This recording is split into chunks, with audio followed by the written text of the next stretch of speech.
D'abord, merci d'avoir pris le temps de passer quelques minutes avec nous autres aujourd'hui. On veut partager avec vous autres des façons de s'adapter au nouveau terrain de jeu parce qu'effectivement, le terrain de jeu a changé pour tout le monde. Donc, je me présente, mon nom c'est Daniel Renaud.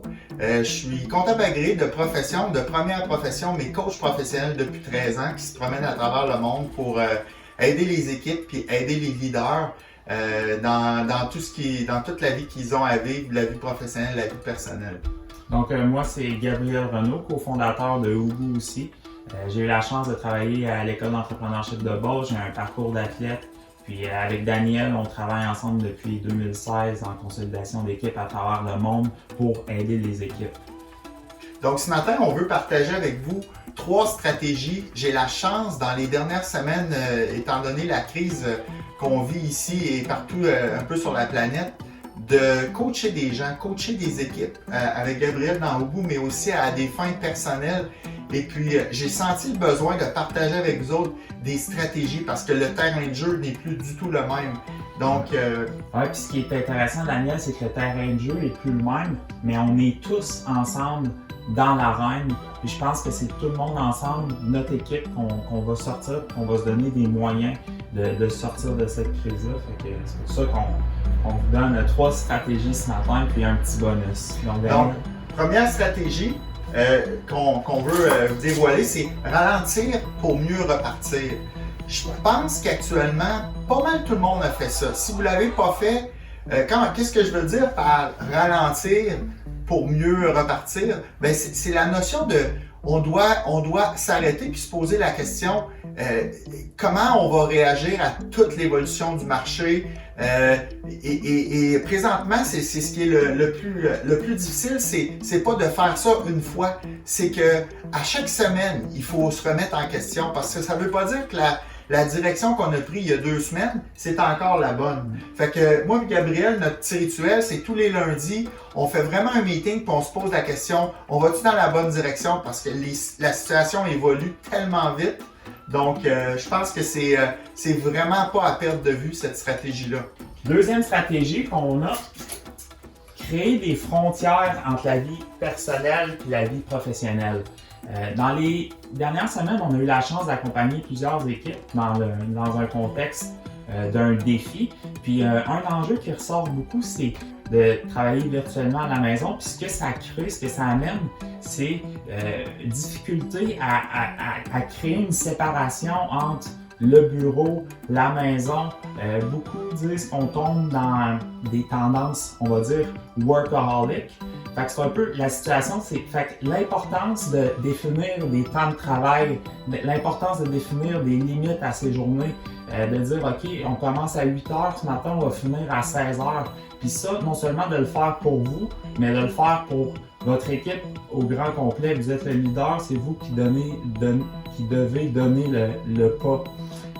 L'autre chose importante par rapport à ça, c'est de créer des rituels générateurs d'énergie. Comment vous faites pour vous ressourcer et créer cette séparation-là? Peut-être que c'est d'aller prendre une marche, des rituels d'exercice. Troisième point, je dirais par rapport à ça, c'est donnez-vous des règles vous-même comme leader, mais avec votre équipe. Comment vous allez faire pour créer une frontière entre votre vie personnelle et professionnelle? Aurais-tu des exemples, Daniel, à donner des règles que tu t'es mis dans ton quotidien? C'est peut-être, moi, ce qui est un peu sacré, c'est lors du dîner en famille. On prend toujours un moment où on se retrouve tous à mi-journée pour Aussi simple que ça, c'est de vous donner l'heure de dîner. Fait que voilà pour la stratégie 2. On va passer avec la stratégie 3. La stratégie 3, c'est créer des espaces de communication. Encore là, je pense que la plupart des gens qui sont en entreprise ont déjà fait ça. Parce que, tu sais, on va se mettre en contexte, ça fait déjà plus de 2 mois que le confinement et puis la crise est arrivée. Donc, je pense que la plupart des entreprises, si vous ne le faites pas, faites-le. C'est vraiment important de créer des espaces où les gens peuvent échanger, les gens peuvent discuter de ce qu'ils sont en train de vivre actuellement.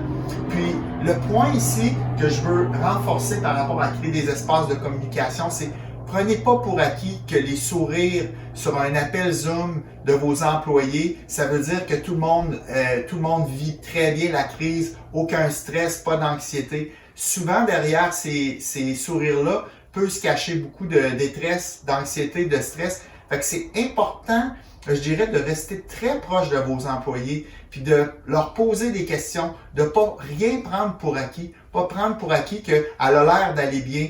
Donc, soyez très attentifs à tous les membres de votre équipe si vous êtes leader d'une équipe, puis allez vers eux, puis posez-leur la question, puis prenez des petits moments intimes avec eux. Donnez-vous une façon de faire, quand même que c'est 15 minutes à tous les 2-3 jours, de prendre un contact avec chacun de vos employés, en plus de faire des réunions d'équipe. Puis, donc voilà pour la stratégie 3. Donc Daniel, stratégie numéro 4. Oui, stratégie numéro 4, qui est l'importance de redéfinir les cibles avec vos employés.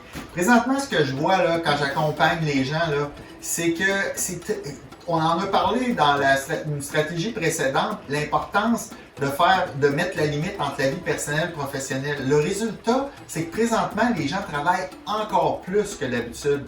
Il y a un leader qui me disait cette semaine, j'aime bien mieux avoir mes gens à 80% que de plus les avoir pantoute. Parce que présentement, ce qu'on sent, c'est que la fatigue qui commence à s'accumuler.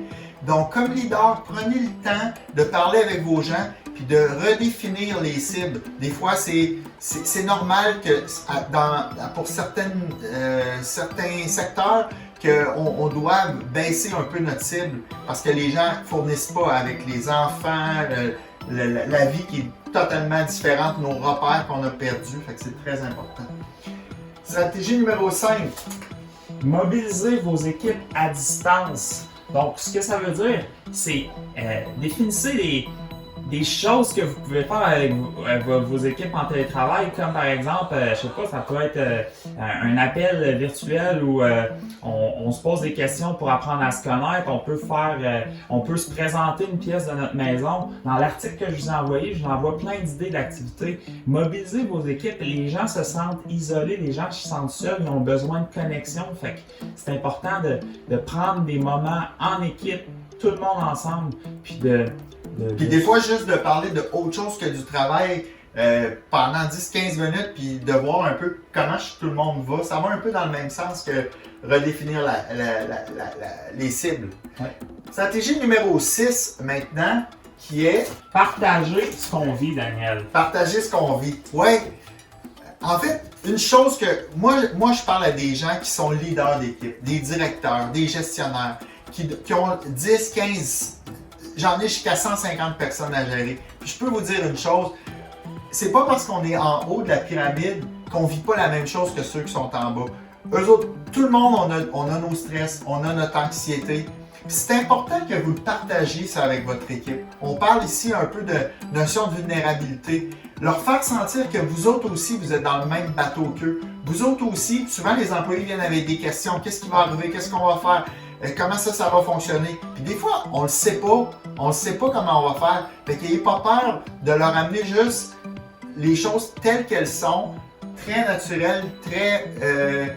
Tu sais, parfois, les gens vont pas oser dire ce qu'ils vivent vraiment, mais quand leur leader leur ouvre leur livre, ben, ça les encourage à faire le même. Fait que soyez un exemple. Oui, on sent qu'on est tous dans le même bateau. Ouais. Stratégie numéro 7, Gabriel. Stratégie numéro 7, pratiquer la reconnaissance. Tu parles d'être dans le même bateau. On est tous dans le même bateau. Présentement, ce qu'on a besoin, là, c'est d'un gros câlin, de se faire dire qu'on est bon. On n'a pas le droit. Ouais, on n'a pas le droit. Justement, on n'a pas le droit. Puis c'est ça ce que les gens ont le plus besoin de connexion. On l'a dit déjà. C'est...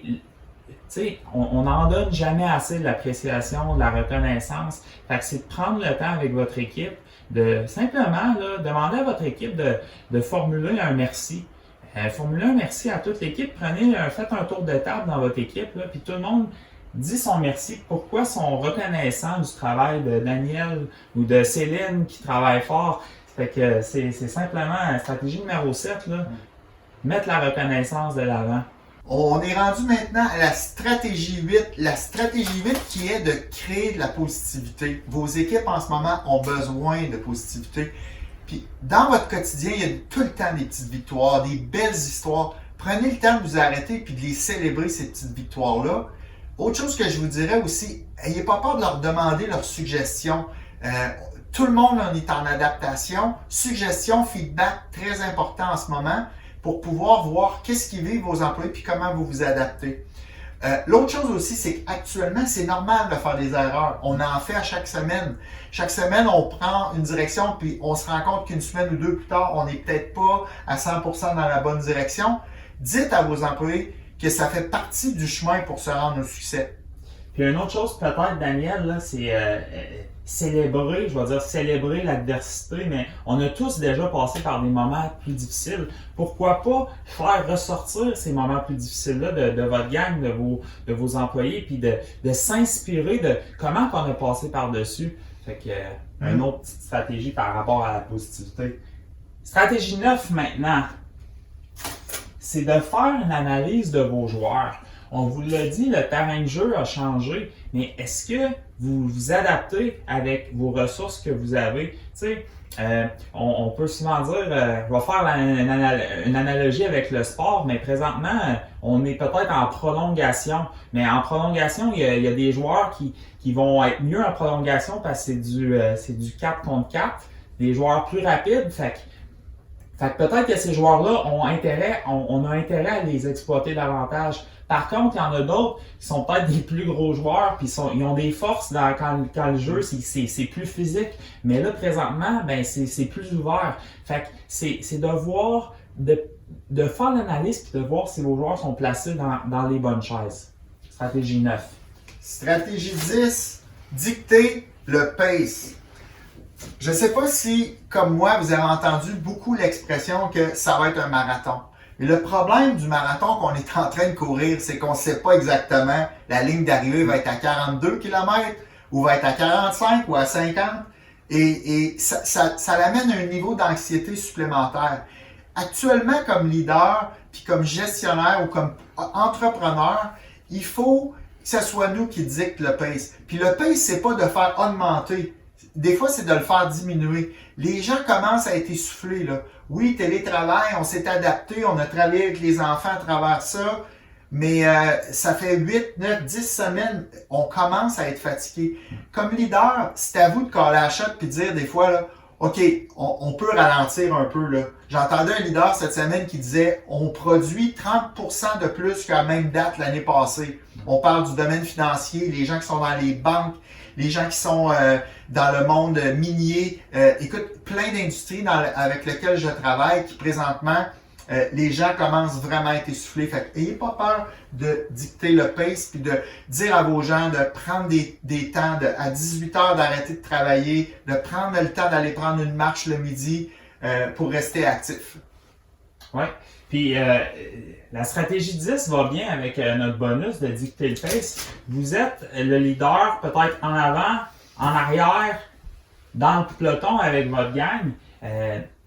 On dit souvent chez Ubu de faire de son équipe une priorité. Puis nous, ce qu'on fait dans la vie de tous les jours, c'est qu'on accompagne des équipes à plus long terme à vivre des expériences inoubliables à travers des appels, à travers des consolidations d'équipes virtuelles, à travers des conférences inspirantes de nos collaborateurs, à travers des événements présentiels.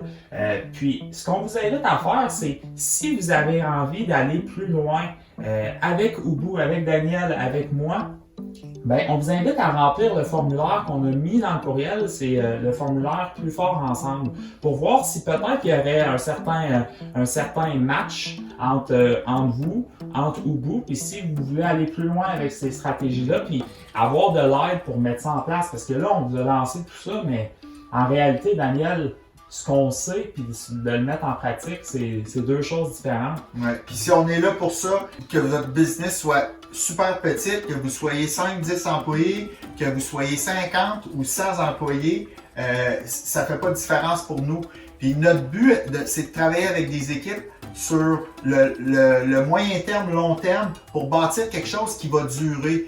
Notre but, c'est pas de rentrer chez vous pour faire une intervention d'1 heure puis espérer que tout va se régler, mais vraiment de travailler avec vous pour créer une nouvelle philosophie, une nouvelle culture dans votre organisation qui fait en sorte que les gens sont plus engagés, les gens se font plus confiance.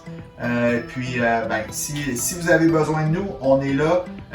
On fait tout ça pour pouvoir servir des équipes qui ont envie de travailler avec nous. Ce que vous voyez de moi et Gabriel, c'est peut-être pas parfait dans la forme, mais c'est nous à notre naturel. Fait que si c'est quelque chose qui vous plaît, c'est ce que vous allez trouver en travaillant avec nous. Donc, on vous invite à remplir le formulaire si vous voulez aller plus loin. Puis sinon, profitez de toutes ces ressources-là, puis ça nous a fait plaisir. Merci.